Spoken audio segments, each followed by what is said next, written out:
Hello, and a most welcome to all of you at Success Chemistry. And now in this video, we are going to discuss about most important reaction for class 12 term 1 examination according to CBSE pattern. सबसे पहले हम जो reaction discuss करेंगे उसका नाम है Sandmeyer reaction. देखिए, अगर सेंडमेयर रिएक्शन की हम बात करें, सेंडमेयर रिएक्शन एक बहुत ही फेमस रिएक्शन है। देखो, सेंडमेयर रिएक्शन सबसे पहले यहाँ पे है ये एरोमेटिक नाइट्रोजनम सॉल्ट, ठीक है, नाइट्रोलियम आयन। देखो, इससे पहले हम सबसे पहले जानते हैं कि ये बनता कैसे है, ArN2 प्लस एक्स माइनस। देखो, इसको बनाने का बहुत आसान सा मेथड है। सबसे पहले हम क्या लेंगे, एक बेंजीन, इससे लगा हुआ NH2 जिसको हम कहते हैं एनिलीन। इस पर हम रिएक्शन कराएंगे किसकी, NaNO2 प्लस HCl। देखो, जब आप NaNO2 in the presence of HCl कराओगे, या फिर इसकी जगह आपको क्या दे सकता है, देखो NaNO2 लोगे आप, और साथ में आपका क्या होगा, HCl। तो यहाँ से देखो NO2 और यहाँ से H एक दूसरे से कंबाइन करके क्या बना लेंगे, HNO2। तो रिएक्शन में आपको NaNO2 प्लस HCl या तो HNO2 भी दे सकता है। तो आपको क्या करना है, ये भी दे सकता है, और या तो आपको NaNO2 in the presence of HCl भी दे सकता है। तो इससे आपका क्या बनेगा, इससे जो रिएक्शन होती है उससे आपका बनेगा N2 प्लस, देखो HCl लिया है तो Cl माइनस, तो यहाँ पे हेलोजन है, जो आप क्या ले सकते हो, क्लोरीन या फिर ब्रोमीन, क्लोरीन या फिर ब्रोमीन। देखो यहाँ पे अगर आप इसके बाद इसकी reaction CuCl in the presence of HCl कराते हो, CuCl in the presence of HCl, तो बनता है ArCl। Ar का मतलब होता है एरोमेटिक बेंजीन रिंग, जिसको आप फिनाइल रिंग भी बोलते हो, फेनिल रिंग भी बोलते, कुछ इस टाइप का गैस रिलीज होगी। इसके बाद अगर इसी CuHCl की जगह हम CuBr HBr ले लें, या CuCN KCl ले लें, तो सिर्फ आपको क्या करना है, Ar के साथ Cl, या Br है तो इसके साथ Br आपको लगा देना है, Cn है तो Cn लगा देना है। साथ में ध्यान देना है कि नाइट्रोजन गैस रिलीज होगी। तो पहले इंपॉर्टेंट रिएक्शन है जिसका नाम है सेंडमेयर रिएक्शन। ये बहुत ही इंपॉर्टेंट रिएक्शन है एग्जाम के पॉइंट ऑफ व्यू से। सिर्फ आपको ध्यान रखना है कि एरोमेटिक मतलब आपका ArN2 plus x minus combine करेगा, क्या बनाएगा, ArCl प्लस नाइट्रोजन गैस। देखो, जो NH2 से N2Cl बना है रिंग पर, NaNO2 in the presence of HCl, वो आपकी सेंडमेयर रिएक्शन नहीं होती। बहुत बार एनसीईआरटी में दिया हुआ लोगों को कंफ्यूजन होता है, वो आपकी सेंडमेयर रिएक्शन नहीं है। इसको आपको ध्यान में रखना है, ठीक है। चलिए हम अपने दूसरे रिएक्शन पर चलते हैं, जिसका नाम है गाटरमैन रिएक्शन। कई बार ये बोर्ड एग्जाम में पूछी गई है। तो देखो, ये इसका भी सब कुछ सेम होता है, बस गाटरमैन और सेंडमेयर में सिर्फ इतना फर्क होता है कि इसमें CuHCl लेते हैं हम, CuHCl लेते हैं। बस आपको ध्यान देना क्या लेंगे, Cu in the presence of HCl, या तो Cu in the presence of HBr, आपको ये ध्यान रखना है। तो Cu in the presence of HCl क्या होगा, एरोमेटिक Cl बन जाएगा N2, और साथ में CuCl, और CuHBr लोग क्या बनेगा, ArBr N2 प्लस CuBr। तो एक बार हम रिकॉल करते हैं कि कौन सी रिएक्शन सबसे पहले हमने लिया, सेंडमेयर रिएक्शन। सेंडमेयर रिएक्शन में हमने ArN2 प्लस एक्स माइनस, जिसकी रिएक्शन हमने CuCl in the presence of HCl से कराई, तो aromatic Cl plus nitrogen gas बना। और उसके बाद दूसरी रिएक्शन उसी में, मतलब हमने CuBr HBr लिया तो Br लग जाएगा, CuCN HCl लिया तो ArCN और नाइट्रोजन आपकी रिलीज हो जाएगी। सेम गाटरमैन रिएक्शन में होती है। अगर आप गाटरमैन रिएक्शन में Cu in the presence of HCl लोगे, तो आपका क्या बन जाएगा, ArCl plus nitrogen plus CuCl, ArBr N2 plus CuBr। तो हम सबसे पहले कुछ इंपॉर्टेंट रिएक्शन की बात करेंगे, ठीक है। अगली जो रिएक्शन है उसका नाम है बल्ज-सीमेन रिएक्शन। देखो, अभी आपने देखा कि जैसे मैंने आपको बताया कि हमको सेंडमेयर रिएक्शन में, फिर से देखते हैं एक बार, सेंडमेयर रिएक्शन में हमने बोला था हम क्या लिख सकते हैं, हम यहाँ पे Cu, इसमें जो है हम क्या ले सकते हैं, Cl या फिर Br। आयोडीन भी हम यहाँ पे नहीं ले सकते हैं, और फ्लोरीन भी हम यहाँ पर नहीं ले सकते हैं। तो फ्लोरीन को बनाना हुआ तो बड़ी फेमस रिएक्शन है, जिसका नाम है आपका क्या, देखो, बल्ज-सीमेन रिएक्शन। इसमें क्या होता है, ArN2 plus x minus in the presence of HbF4, fluoric acid होता है ये। HBF टेट्राफ्लोरिक टेट्राब्रोमोफ्लोरिक एसिड बोलते हैं।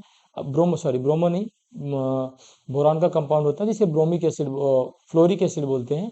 आप सिर्फ HBF4 याद रखो। HBF4 से अगर कराएंगे तो क्या होगा, ArN2 plus x minus HBF4 से कंबाइन करें क्या बनेगा, ArN2 प्लस BF4 माइनस, क्या बनेगा, ArN2 प्लस BF4 माइनस। अब इससे बनेगा क्या, एरोमेटिक फ्लोराइड और साथ में BF3 and nitrogen gas will be release. यहाँ से कौन सी गैस इवॉल्व होगी, नाइट्रोजन गैस। तो आपको ध्यान में रखना है कि यहाँ से कौन सी गैस रिलीज होगी, नाइट्रोजन गैस। थोड़ा सा स्क्रॉल कर लेते हैं, हाँ इस तरीके से कुछ। तो ArF BF3 plus nitrogen gas यहाँ पे रिलीज होगी। देखो अगर आप ArN2X की रिएक्शन HBF4 से कराते हो, ArN2 plus BF4 minus ArF BF3 and nitrogen gas will be release. तो आपको ये ध्यान रखना है, बिल्कुल भी मिस्टेक नहीं करना है। ठीक है, नाइट्रोजन गैस को ध्यान रखना है कि इस केस में नाइट्रोजन गैस रिलीज हो रही है। अच्छा, अब अगर अगले रिएक्शन की बात करें, सॉरी, अगली रिएक्शन हमारी फिंकेल्स्टीन रिएक्शन। देखो फिंकेल्स्टीन रिएक्शन क्या होता है, एक सिंपल सी बात समझते हैं कि जो मोर रिएक्टिव हैलोजेंस होते हैं ना, वो अपने से लेस रिएक्टिव को रिप्लेस कर देते हैं। लेकिन कभी कभी क्या होता है कि एल्किल आयोडाइड का बनाना बहुत मुश्किल होता है। एल्किल आयोडाइड और एल्किल फ्लोराइड दोनों का बनाना बहुत मुश्किल होता है। अगर आप एल्कोहल पे PCl5 करा दोगे तो आपको CH3Cl मिल जाएगा, आराम से मिल जाएगा। मतलब अगर आप ध्यान से समझो, अगर आप CH3OH की रिएक्शन PCl5 से कराते हैं तो आपको बड़ी आसानी से CH3Cl मिल जाता है। लेकिन लेकिन लेकिन आपको आयोडाइड और फ्लोराइड मिलना बहुत मुश्किल हो जाता है। तो आयोडाइड और फ्लोराइड को बनाने के लिए हम क्या करते हैं, हम जो रिएक्शन यूज करते हैं उसी का नाम है क्या, फिंकेल्स्टीन रिएक्शन। ये जो फिंकेल्स्टीन रिएक्शन होती है हम क्या कहते हैं, किसी भी एल्किल हैलाइड की रिएक्शन। एग्जांपल तौर पे समझो, जैसे CH3X, एक्स की जगह क्या हो सकता है, Cl।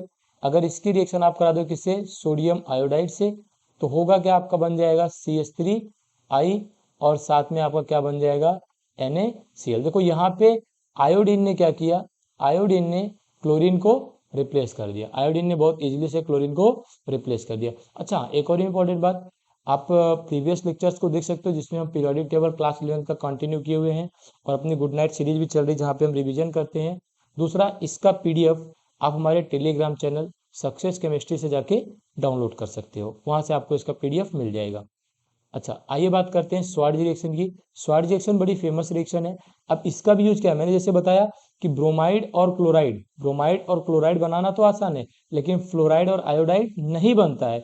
तो फ्लोराइड और आयोडाइड बनाने के लिए हम क्या करते हैं, ये दो रिएक्शन कराते हैं। एक का नाम है फिंकेल्स्टीन और दूसरे का नाम है स्वार्ज रिएक्शन। इसमें क्या करते हैं, एल्किल हैलाइड की रिएक्शन हम AgF से कराएंगे। याद रखना इंपॉर्टेंट है, AgF यही चाहिए और कोई नहीं चाहिए। ठीक है, AgF क्या बनेगा, CH3F और साथ में आपका क्या बनेगा, AgX, जहाँ पे X इक्वल टू क्या हो सकता है, Cl और या Br, क्लोरीन या फिर ब्रोमीन। नेक्स्ट रिएक्शन है वुड्स रिएक्शन। देखो वुड्स रिएक्शन बहुत ही इंपॉर्टेंट है, कई बार एग्जाम में पूछी गई है। तो अगर हम वुड्स रिएक्शन की बात करें, जरा देखो वुड्स रिएक्शन क्या होता है, आइए डिस्कस करते हैं वुड्स रिएक्शन।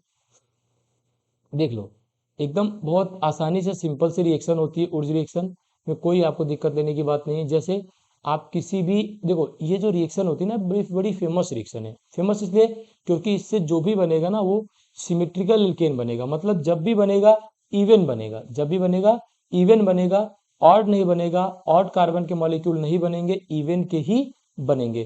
तो चलिए सिंपल सी बात अगर हम कर ले, अगर हमने CH3Br, मैं तो सिंपल ऐसा देखता हूँ RBr, CH3 मतलब RBr की रिएक्शन अगर आप Na के प्रेजेंस में कराते हो और साथ में आपका BrNR होता है, किसके प्रेजेंस में, ड्राई ईथर की प्रेजेंस में। देखो होगा क्या, यहाँ से BrNaBr ये निकल जाएगा 2NaBr बना के, और साथ में आपका RR क्या करेगा, कंबाइन हो जाएगा। देखो इस मेथड से हम कभी भी मेथेन का फॉर्मेशन नहीं कर सकते हैं। इस मेथड से मेथेन का फॉर्मेशन क्यों नहीं, क्योंकि R में मिनिमम 1 कार्बन तो चाहिए ही और मिनिमम 1 कार्बन चाहिए ही। तो इस फेमस रिएक्शन इसकी बात यह है कि हमेशा सिमेट्रिकल एल्केन ही देता है एज अ मेजर प्रोडक्ट में। ठीक है, चलिए अगली रिएक्शन है उर्ज फिटिंग रिएक्शन। देखो अभी हमारा जो R था, देखो ये R दोनों सेम है। अभी हमने क्या किया, एक को एरोमेटिक कर दिया और एक को नॉन एरोमेटिक रहने दिया, जिसको हम एल्काइल बोलते हैं। तो हमने ये आपका कोई भी फिनाइल हैलाइड हो सकता है, कोई भी क्लोरो या फिर ब्रोमो, उसके रिएक्शन आपने 2Na in the presence of XR कराई, किसके साथ, ड्राई ईथर के प्रेजेंस में। तो यहाँ से आपका क्या होगा, देखो जरा, 2NaX ये आपका निकल जाएगा, ठीक है, ये निकल जाएगा। तो देखो ये और ये आर एक दूसरे से क्या करेंगे, कंबाइन कर जाएंगे, ये आर यहाँ पे जाके जुड़ जाएगा, तो जुड़ गया आपका यहाँ पे, और 2NaX निकल गया। इसी रिएक्शन को हम क्या कहते हैं, ऊर्ज फिटिंग रिएक्शन। इसके बाद नेक्स्ट है हमारा फिटिंग रिएक्शन। देखो फिटिंग रिएक्शन में क्या है कि हम दो रिंग लेते हैं, दो रिंग एक साथ लेते हैं, जैसे यहाँ पे लिया गया, देखो दो लिया गया ना, एक को मैं यहाँ बना देता हूँ, देखो ऐसे। जब हम इसको यहाँ पे लेते हैं, दो रिंग हम लेते हैं, एक रिंग यहाँ पे लेते हैं, ठीक है, ये ऐसा, और यहाँ पे ये एक्स, तो होगा क्या, ये आपका यहाँ से ऐसे निकल जाएगा, ठीक है, निकल जाएगा, और ये आकर के इससे जुड़ जाएगा, दोनों रिंग एक दूसरे से क्या होंगी, जुड़ जाएंगी। और इस रिएक्शन को क्या कहते हैं, फिटिंग रिएक्शन। क्या कहते हैं, फिटिंग रिएक्शन। एक आपकी होती है ऊर्ज रिएक्शन, दूसरी होती है आपकी ऊर्ज फिटिंग रिएक्शन, और तीसरी होती है आपकी फिटिंग रिएक्शन। ये तीनों रिएक्शन एनसीईआरटी में दी हुई है, तो आपको बिल्कुल एकदम ध्यान रखना है, टर्म वन के लिए बहुत ही इंपॉर्टेंट रिएक्शन है, इसमें से कोई भी पूछी जा सकती है, जिसमें आपको मिस्टेक नहीं करना है, ठीक है। चलिए आगे चलते हैं नेक्स्ट रिएक्शन पे हम। नेक्स्ट रिएक्शन है फ्रीडल क्राफ्ट एल्काइलेशन। मतलब फ्रीडल क्राफ्ट एल्काइलेशन का मतलब उतना ही इंपॉर्टेंट जितना दाल में नमक, सिंपल सी बात है, बहुत ही इंपॉर्टेंट रिएक्शन है फ्रीडल क्राफ्ट एल्काइलेशन। आइए बात करते हैं। अब देखो, अगर हम सबसे पहले, ये तीन तरीके से तीन जगह पे होती है, उसको समझ लेते कहाँ कहाँ होती है, जहां जहां आपके लिए इंपॉर्टेंट है वहां वहां की बातें कर लेते हैं, ठीक है। सबसे पहले बेंजीन रिंग पे अगर आप CH3Cl की रिएक्शन कराते हो एनहाइड्रस AlCl3 के प्रेजेंस में, तो यहाँ से Cl निकलेगा, ये CH3 जाके जुड़ जाएगा, और आपका क्या बन जाएगा, HCl का फॉर्मेशन हो जाएगा, साथ में HCl भी रिलीज हो जाएगा। लेकिन देखो ये रिएक्शन ना एक्चुअल में क्या है कि फ्रीडल क्राफ्ट एल्काइलेशन के विषय में कुछ बातें बड़ी फेमस हैं।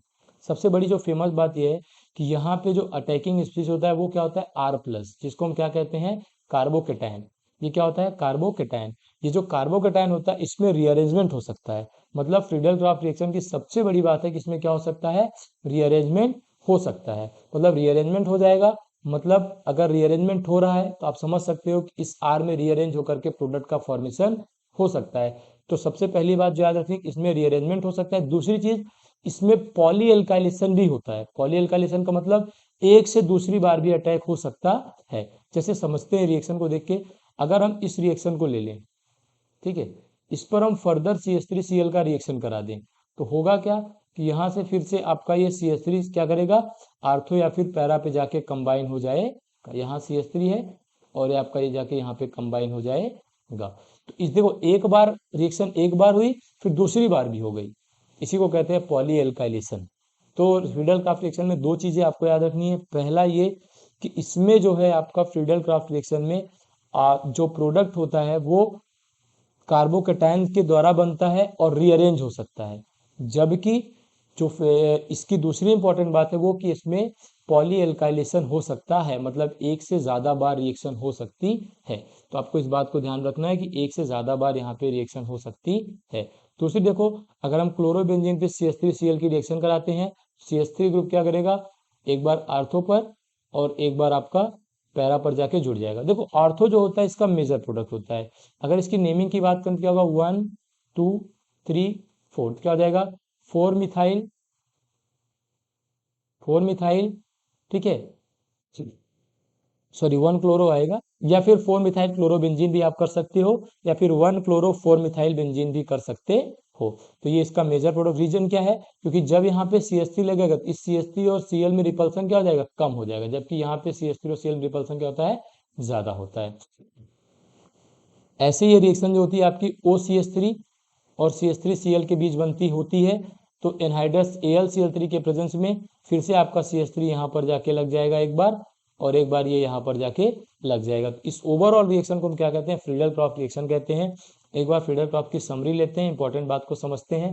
फ्रीडल क्राफ्ट रिएक्शन वो रिएक्शन होती है जो सबसे पहले आपको याद रखना है, बेंजीन रिंग पर अगर हम किसी भी एल्किल हैलाइड की रिएक्शन एनहाइड्रस AlCl3 के प्रेजेंस में कराते हैं तो टोलुइन बनती है, या टोलुइन का डेरिवेटिव टाइप का कुछ बनेगा, दैट मीन्स जो रिएक्शन में बना वो टोलिन है। तो आपका बन जाएगा बेंजीन रिंग पर आर लग जाएगा। ये कार्बोकेटाइन मैकेनिज्म को फॉलो करती है जो रीअरेंज प्रोडक्ट देता है और साथ में HCl या बाय प्रोडक्ट के फॉर्म में बनता है। तो याद जो रखना है वो ये है कि कार्बोकेटाइन मैकेनिज्म को ये फॉलो करता है। नेक्स्ट वन चलते हैं आगे हम। अगली रिएक्शन है फ्रीडल क्रॉफ्ट एसाइलेशन। जो हमारी अगली रिएक्शन है उसका नाम है फ्रीडल क्रॉफ्ट एसाइलेशन। देखो ये जस्ट कुछ मिलता जुलता पार्ट होता है किसका, फ्रीडल क्रॉफ्ट एसाइलेशन का, सॉरी फ्रीडल क्रॉफ्ट एल्काइलेशन का। लेकिन देखो इसमें क्या होता है, वहां पे अटैकिंग ग्रुप क्या था, CH3Cl था, कार्बोकेटाइन बनता है। लेकिन यहाँ पे कार्बोकेटाइन का फॉर्मेशन नहीं होता है। जैसे देखो यहाँ पे कौन होता है, CH3C डबल बॉन्ड OCl, तो यहाँ से Cl माइनस निकलेगा, इस कार्बन पर पॉजिटिव आ जाएगा, तो यहाँ से जो अटैकिंग होती है वो किसकी होती है, CH3C double bond O plus, ये जाता है यहाँ पर अटैक करता है। चाहे इस रिंग में अभी आप कहीं भी करा दो कुछ नहीं, तो आपका क्या बन जाएगा, ये इस तरह का कंपाउंड बन जाता है COCH3, जिसको हम इसको हम वैसे इस कार्बोकेटाइन को हम इसको हम बोलते हैं एसेलियम आयन। आपको याद रखना है एसेलियम आयन, ठीक है। और ये आपका 3 डिग्री कार्बोकेटाइन जैसा स्टेबल होता है, इसको हम क्या कहते हैं, एसिलियम आयन। एसिलियम आयन, ये आपको ध्यान रखने वाली बात है, इसको हम क्या कहते हैं, एसिलियम आयन। देखो ये रिएक्शंस बड़ी इंपॉर्टेंट हैं, आपको इनसे प्रॉब्लम हो सकती है, इस बात का ध्यान रखना है, एग्जाम में पूछा भी जा सकता है। चलिए आगे बात करते हैं। अगर हम इसकी रिएक्शन किसी भी एनहाइड्राइड से करें, देखो एनहाइड्राइड में क्या होता है, सिंपल सी बात है, अगर हम देखें, देखो जरा एनहाइड्राइड को थोड़ा सा देखते हैं, ये देखो क्या होगा, जो आपका एनहाइड्राइड है वो सिंपल सी बात है, उसमें देखो क्या है, CH3C double bond O C double bond O CH3, यहाँ से क्या होगा, ये बॉन्ड टूट जाएगा, इस पर नेगेटिव और इस पर पॉजिटिव आ जाएगा, अब ये यहाँ पर अटैक कर देगा। तो इस तरह से आपका ये वाले रिएक्शन में भी इस तरह से, मतलब ये यहाँ पर अटैक करेगा चाहे वहाँ पे करो, तो ये आपका कुछ ये प्रोडक्ट आपका बन जाता है, ठीक है। यहाँ पे कार्बोकेटाइन नहीं बनता, यहाँ एसिलियम आयन बनता है। वैसे इसमें भी होगा, ये टूट जाएगा, तो ये आपका यहाँ पर जाके अटैक करेगा। इस वाले रिएक्शन में देखो लास्ट वाले में सेम कॉन्सेप्ट है, यहाँ पे ये टूटेगा और ये आपका जा करके यहाँ पर अटैक कर देगा। लेकिन ध्यान देने वाली बात है, यहाँ पे ना तो कार्बोकेटाइन बनता है, देखो ना तो आपका कार्बोकेटाइन बनता है और ना ही पॉली एल्काइलेशन होता है। पॉली एल्काइलेशन या फिर जिसको कह सकते हो पॉली यहाँ पे एसाइलेशन। आपसे कभी कभी पूछ सकता है कि what is the difference between Friedel Crafts alkylation and Friedel Crafts acylation. तो फ्रीडल क्रॉफ्ट एल्काइलेशन और फ्रीडल क्रॉफ्ट एसाइलेशन में क्या फर्क होता है, आपको ये बताना है। तो सिंपल सा फर्क है कि वो Friedel Crafts alkylation carbocation mechanism को फॉलो करता है, जबकि फ्रीडल क्रॉफ्ट एसाइलेशन जो है वो किसको फॉलो करता है, वो आपको एसिलियम आयन बनाता है और उसमें रीअरेंजमेंट नहीं होता है, ठीक। तो फ्रीडल क्रॉफ्ट एसाइलेशन में एसिलियम आयन का बनना और रीअरेंजमेंट करना होना, यही दो डिफरेंस होता है किसके लिए, आपके एल्काइलेशन से डिफरेंट करता है। चलिए आगे चलते हैं। अगली रिएक्शन है रायमंड टीमैन रिएक्शन। ये बहुत ही फेमस है और इम्पोर्टेंट रिएक्शन भी है, कई बार बोर्ड एग्जाम में पूछी गई है। इसका इंटरमीडिएट याद रखना आप, इसका इंटरमीडिएट होता है डाईक्लोरोकार्बीन। क्या होता है, डाईक्लोरोकार्बीन। डायरेक्ट एग्जाम में पूछा जाता है। अगर आप फिनॉल की रिएक्शन CHCl3 एक्वस KOH में कराते हो, अगर आप फिनॉल की रिएक्शन CHCl3 एक्वस KOH में कराते हो, यहाँ पे OH और ये CHO एक दूसरे के ऑर्थो एंड आर्थो पे आ जाते हैं, इसको हम कहते हैं सैलिसिल एल्डिहाइड का फॉर्मेशन। ये रिएक्शन कराती है रायमंड टीमैन रिएक्शन। आपको ध्यान रखना है रायमंड टीमैन रिएक्शन क्या होती है। अच्छा, इसी फिनॉल की रिएक्शन अगर आप CCl4 एक्वस KOH के प्रेजेंस में, कभी कभी आपको KOH या NaOH भी दे सकता है।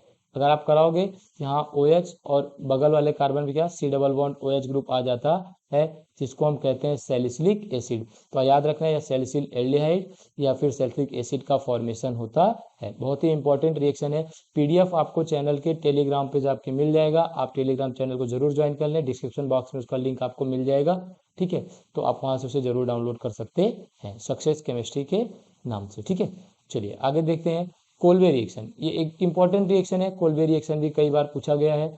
अगर फिनॉल की रिएक्शन हम 2NaOH से कराते हैं, देखो एक बार रिएक्शन पूछी जाती है कि एक फिनॉल NaOH के साथ वाटर सॉल्युबल मतलब सॉल्युबल होता है कि नहीं, हाँ फिनॉल OH के साथ सॉल्युबल होता है, लेकिन ये Na2CO3 के साथ, आप याद रखना कि ये Na2CO3 के साथ रिएक्शन करता नहीं है, और रिएक्शन ना करने की वजह से कार्बन डाइऑक्साइड गैस रिलीज नहीं करता है, ये बात ध्यान रखनी है।